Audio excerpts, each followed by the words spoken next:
അന്നിവിടെ ഉണ്ടായിരുന്ന കൊടുങ്ങല്ലൂരിലും എറിയാടും ഉണ്ടായ മനുഷ്യർക്കൊക്കെ ഓർക്കാൻ കഴിയുന്ന ഒരു അവസ്ഥയുണ്ട്. കൊടുങ്ങല്ലൂരിലും ശ്രീകാളശ്ശേരി തിയേറ്ററിലാണെന്നാണ് എൻ്റെ ഓർമ്മ. പക്ഷെ എൻ്റെ ഓർമ്മയിൽ എറിയാട് ചേരമാൻ ടാക്കീസിൽ കുട്ടിക്കുപ്പായം കുറേ ദിവസങ്ങൾ കളിച്ചിരുന്നു.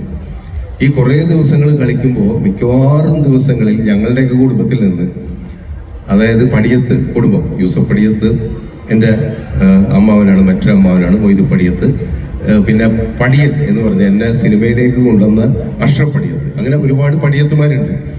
ബഹദൂറും മറ്റൊരു പടിയത്താണ്. അങ്ങനെ പടിയത്ത് കുടുംബത്തിലെ പെണ്ണുങ്ങളുടെയൊക്കെ ഒരു ആഘോഷമായിരുന്നു ഈ കുട്ടിക്കുപ്പായം എന്ന് പറയുന്ന സിനിമ.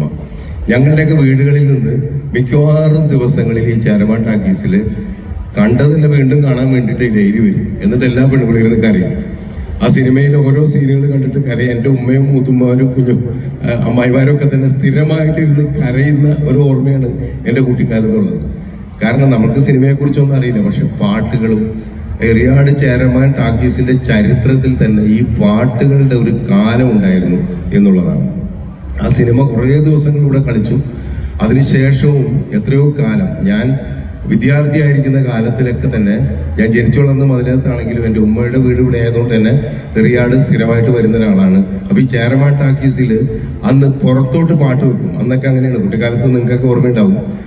ഈ സിനിമ തുടങ്ങുന്നതിന് മുമ്പ് 6 മണിക്കാണ് ഈവനിങ് ഷോ എങ്കിൽ 5 മണിയാകുമ്പോൾ പുറത്തോട്ട് സിനിമാ പാട്ടുകൾ വെക്കും. അപ്പൊ കുട്ടിക്കുപ്പായത്തിലെ പാട്ടാണ് കൂടുതലും വെക്കുക. ഈ പാട്ട് കേൾക്കാൻ വേണ്ടി ചേരമാൻ മൈതാനിയിൽ ഒരുപാട് ആൾക്കാർ വന്നിരിക്കുന്നത് കാഴ്ച എൻ്റെ ഓർമ്മയിൽ ഇപ്പോഴും ഉണ്ട്. കാരണം അന്ന് നമുക്കെല്ലാവർക്കും അറിയാം, ടി വി ഇല്ല, റേഡിയോയിൽ പോലും പാട്ടുകൾ അപൂർവമായിട്ട് വരുന്ന ഒരു കാലത്ത് ദിവസേന ഈ പാട്ടുകൾ കേൾക്കാൻ വേണ്ടിയിട്ട് ഓരോ പാട്ടുകളെ കുറിച്ചൊന്നും ഞാൻ സുദീർഘമായിട്ട് പറയുന്നില്ല. പറയുകയാണെങ്കിൽ ഒരുപാട് പറയേണ്ടി വരും.